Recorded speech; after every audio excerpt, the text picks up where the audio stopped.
Terror in Charlottesville, that is the subject of tonight's Waters Words. White nationalists showed up in Charlottesville on Saturday protesting the removal of a Robert E. Lee statue. It's important to note that this was a nationwide rally that had been advertised for a month. Yet only a few hundred people showed up. This shows you how fringe the movement is. But it wasn't just white supremacists who showed up. Black Lives Matter radicals, Antifa members, and other so-called anti-fascist left-wing fringe groups descended upon the scene looking for trouble. Both sides came armed to the teeth with pepper spray, makeshift clubs, and shields. Here's an image that encapsulates what was going on. Shockingly, law enforcement in Charlottesville did not get in between the protesters or disperse the crowd, even as it turned violent. Fox News reporter Doug McElway reported it this way. Nobody was intent upon peace here from either side. People were intent on causing havoc and causing damage. And even as wounded were being brought out of the park, the police were sitting idly by. But when the tear gas started to fly, thrown by protesters, the police themselves began to evacuate that. I asked the guy who was in charge, I said, "Where are you going?" He said, "We're leaving. It's too dangerous." They had an opportunity to nip this thing in the bud, and they chose not to. The police chief and the Charlottesville mayor are going to have to answer for this dereliction of duty. Things turned deadly when a man rammed his Dodge Challenger into a crowd of protesters, killing a 20-year-old female, Heather Heyer. The driver of the car was James Alex Fields, Jr. Media reports suggest he is a loner and a white supremacist sympathizer. Now, if the allegations against Fields are true, this man is a political terrorist and a bigot. The crew that he's running with, especially the ones that came to the rally armed with street weapons, are despicable people. After news of this broke, President Trump said this. We condemn in the strongest possible terms this egregious display of hatred, bigotry, and violence on many sides. On many sides. It's been going on for a long time in our country. Not Donald Trump, not Barack Obama. This has been going on for a long, long time. It has no place in America. What is vital now is a swift restoration of law and order and the protection of innocent lives. The president was clearly condemning violence on all sides, which there was. And he was looking at this from a big picture perspective in the larger context of hatred in America. By condemning violence on all sides, the president was condemning white supremacists as well as the left-wing activists who were mixing it up on the streets too. But the president's failure to specifically condemn the white supremacists by name, who were the ones that instigated the protests and whose actions allegedly led to death, has caused upheaval. CNN's Ana Navarro said this. This speech today was shameful. Here is the bottom line. This was not many sides. This is one side. It is white supremacists trying to instill terror in the streets of America. Kurt Bardella on MSNBC added this. America First is really code for white first. This is the Republican Party right now that's on display, Donald Trump's Republican Party. Maxine Waters tweeted this. No, Trump, not on many sides, your side. And Rob Reiner said, let's be clear. The hatred we're seeing in Virginia lies at the feet of Donald Trump. Stoked during the campaign, his silence condones this. John Legend added, we have Nazi sympathizers and white nationalists in the White House. Condemn them too. They should not be receiving taxpayer money. And Michael Moore wrote, Trump's America. The last days of white rule. It's always a bitch to have to give up power you've held for 300 years. The left quickly taking advantage of a tragedy to smear the President of the United States as a racist responsible for death. First of all, Black Lives Matter and Antifa have more connections to the Democratic Party than white supremacists have to the Republican Party. Left-wing radical groups have terrorized this country over the last several years, shooting police officers, rioting in the streets, and assaulting innocent civilians. Has the Democratic Party leadership condemned left-wing violence? Not so much. As a matter of fact, after a Bernie Sanders volunteer shot Republican Congressman Steve Scalise, Democratic leadership blamed both sides for the shooting. There's a lot of heated rhetoric from all different directions. I think there's sometimes rhetoric on all sides that are not quite acceptable. I do think that the language, the rhetoric on both sides has gotten out of control. And when a Black Lives Matter supporter assassinated police officers in Dallas, here's what President Obama said. First of all, I think it's very hard to untangle the motives of this shooter. I think the danger, as I said, is that we somehow suggest that the act of a troubled individual speaks to some larger political statement across the country. Now let's just pretend the white supremacist who was driving the car was a Muslim. The media would call him a lone wolf and say his motivations were unclear. Remember, this is how CNN described the Islamic terror attack in London as a van attack. Did they describe this as a Dodge Challenger attack? And the same people who don't like Donald Trump saying Islamic terrorism are urging him now to say white supremacism. For a party who called Islamic terrorism workplace violence, spare everybody the lectures. If hundreds of thousands of Islamic terrorists have nothing to do with Islam, then why does one white supremacist have anything to do with Donald Trump? We can use the left's own rationalizations against them all day, but we won't.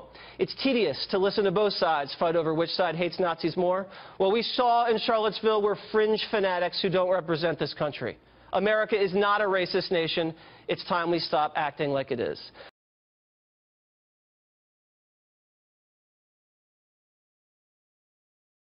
Into law enforcement nowadays. And it's a nationwide trend. I've talked to sheriffs and police chiefs not only in the state but around the nation, and they're having problems hiring. You know, we got a couple things working against us. Number one is when the economy is turning around, when it's doing well, a lot of people will go into the private sector because yes, you can make more money up front.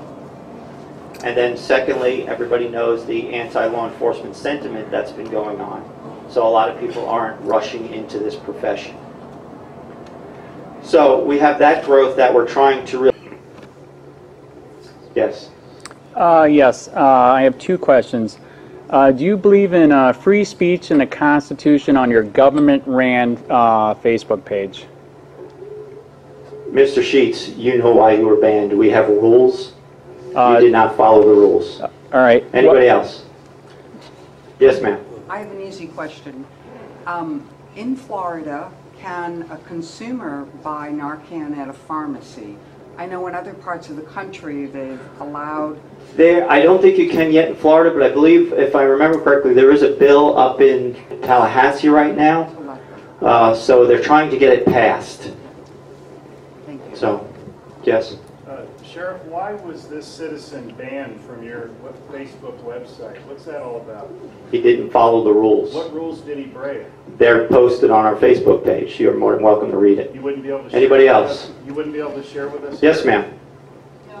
Excuse me, my question was not... I'm talking to her. Yes, ma'am. I asked you a question. You work for me, sir. I don't work for you. Ma'am. Yes, you do. Why did you ban this citizen? Ma'am, what's your question? You can't answer the question, Sheriff? I think it's been asked and answered. Why is it, you know, your department is supposed to be keeping the peace, taking care of whatever. It doesn't seem right to me that you also have to take care of those who are mentally ill and those who are drug addicts. Why don't they open up a facility? I mean, you're going to have to hire more staff, and where are you going to put all these people? You said 60% between the... Yeah, that doesn't make that's sense. what I'm telling you. That's been the question. Like I said, when the government can't seem to come up with answers, they push it off on us, and then it's up to us to try and figure it out. Well, that's not right. Yes, sir. I noticed this past year, I haven't seen much in the paper about grow houses, as far as finding grow houses and shutting them down. Is that still a problem? It's decreased a lot, and that's basically because some of the legalization that's been going on in other states. We are seeing a lot of it being imported from these other states. Right now, you know who your biggest trafficker is in drugs? The United States Postal Service.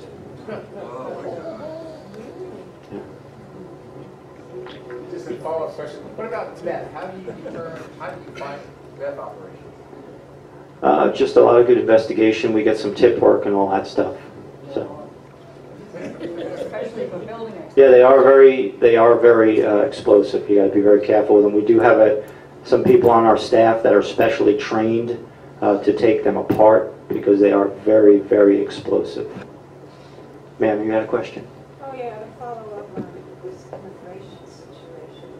If a Hispanic person were in an accident, can you speak just a little louder, please? We can really. If a Hispanic person, appearing person, were in an accident, it was clearly not their fault. Are you telling me that there would be no reason then that you would contact ICE? No, I don't. We don't. You don't what? We don't contact ICE on that.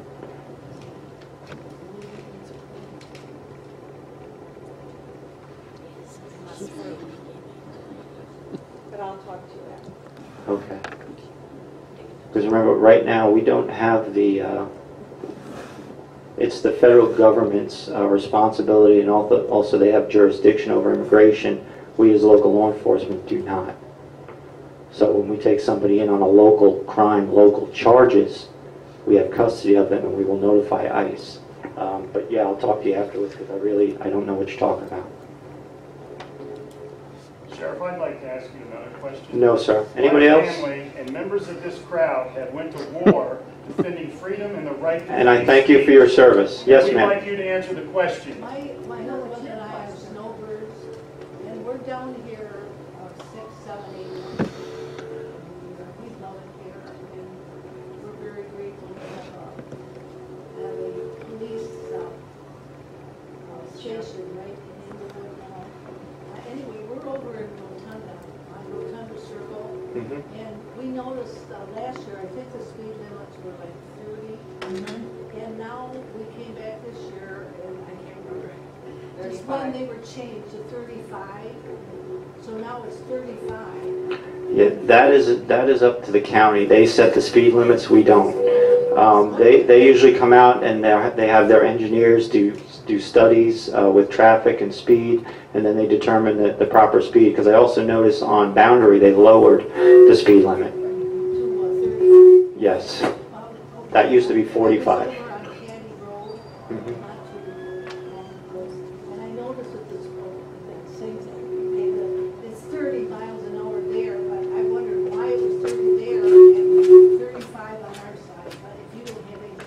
No, I don't have anything to do that. We don't set it, we just enforce it. You can reach out to your county commissioner. I don't know if you guys ever have Bill speak to you guys? Yeah, Bill Truex will come and speak to your group, but you can reach out to him individually, or you can invite him to one of these sessions like you did me and ask him to kind of give you an overview of the county and also voice your concerns. But either way, you can contact his office or. Because our road is so narrow, and there's no sidewalks over there. There's no place to walk. We do walk on the roads, but I mean we have to get off sometimes and let the traffic pass and so on. So I never noticed they raised Rotunda Circle to 35 from 30. They go 50 and 60 through there. All the other Okay. Well, I know we've been getting a lot of complaints of speeders over there, and I know Chris has been having his staff out there as much as we can. That's one of the biggest complaints we get countywide is regard to traffic. So. Who's Chris? I'm sorry, Lieutenant Williams. Oh, because Rotunda West, I mean, this has been going on for years. We'll advise you to call the police. So I don't think Truex is involved at all. I mean, give me a story. Find out. He's not going to. Well, when it comes to setting the speed limits, that is the county function. I have nothing to do with that. Now, I can make some recommendations to them, but they are going to do their studies and side with what their engineer says. No, I'm not saying that. I'm just saying that we are advised to call the police. They're speeders, yes. Well, yeah, with the speeders, you're absolutely right. That's what they're going to say, because that's what we do. We have to enforce that. So, yeah. No, and he will tell you that. Anybody else? You have a question in the back. What are you afraid of, Sheriff? Why can't you answer all citizens? All I'm going to ask is about intelligence of policing, that's all. Here's the venue. American Legion Hall, people died and bled for free speech, and he's trying to restrict Correct. it. Please, wake up, people. He answered the question. He has a right to answer the questions. No, he works for us. He is supposed to answer all questions. I'm asking about intelligence policing. What are you using for software and hardware? Yeah, why don't you be civil, Sheriff, and answer the question? Why did you ban a citizen? Drop it. What are you afraid of, Sheriff? Follow the directions, I'll say. Who's got your tongue? Intelligence policing, what are you using for software and hardware? That's all I'm asking. We've got a lot of different No, I'm programs. having it right here in this public meeting. That's all I'm asking. Try to force me That's out. all I'm asking. This is rude. You and he together is rude. Yeah, and you're all on video. This is supposed to be denying America. Free speech. Well, thank you very much, everybody. I appreciate it. We thank you. I'm Al Bickle, President of Neighborhood Watch. I appreciate you all coming. I'm sure that some of you might have some additional questions. The Sheriff might be around for a few minutes afterwards, but there are some refreshments in the back, and stay around and enjoy the refreshments, and thank you all for coming. You ought to be ashamed of yourself. American Legion. Please do. I'm not going to tell you. No free speech? The agenda is free speech. Transparency in government. If a government official won't answer a question, why they ban a citizen, something's wrong. You have a government agenda. You got free speech. That's not it. Freedom. That is not it. Freedom. Have you ever heard of freedom? I understand freedom. What's the freedom about? This gentleman over here has been banned from posting on the Facebook page of Charlotte County Government Sheriff's Department. Is he in violation of the rules? I wanted to know. The sheriff refused to answer. It's not That was the question. Well, why wouldn't he answer the question? What's so difficult about the question? What did you do on Facebook? What's the agenda? What is the problem? We're in American Legion Hall. These men have died and bled for free speech. I mean, you you obviously people trampled on. Did you even serve? You don't look like a couple of jerks. There's nothing better to do with their time.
Hey, Sheriff, we have a question about why your office, your intelligence division, is investigating private citizens for criminal investigation that happen to be activists that are overseeing your department. Why would you have your intelligence division investigate private citizens? We have done...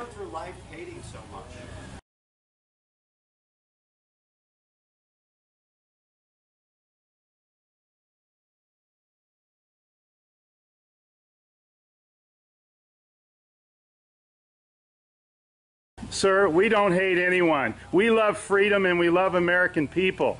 And government is out of control. That's why you're seeing such a revolt nationwide. Why can't you just answer, why is Susan Edwards, your intelligence division, investigating private citizens? This should not happen. Are you here to apply for a job?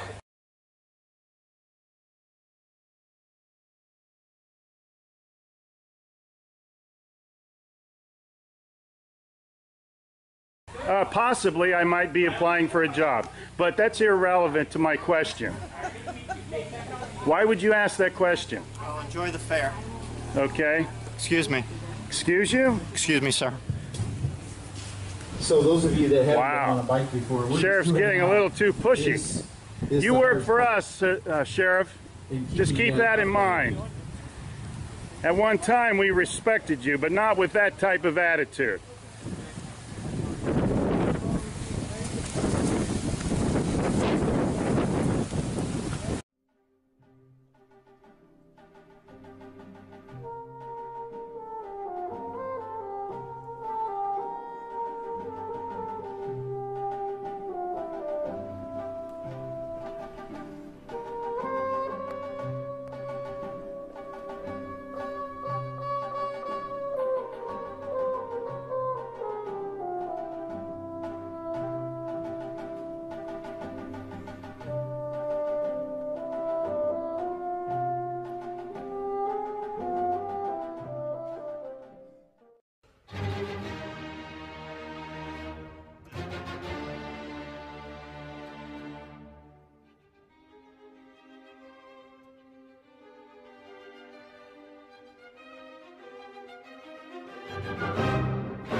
Hey Charlotte County, this is Charlotte County COPWATCH, and I wanted to explain what fair use is.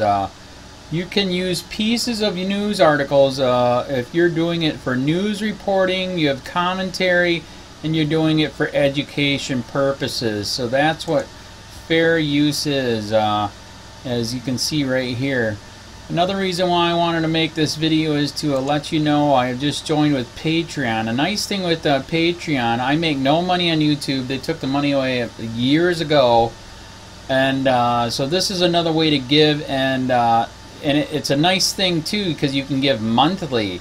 You can give $1, $5, $10, whatever. I do 4 to 5 hours a day on trying to wake the sheeple up on how corrupt it is and different ways that you can fight the corruption. So Patreon is a way that you can do it, and then of course the old way is still there. Donate to Charlotte County COPWATCH with PayPal or credit card.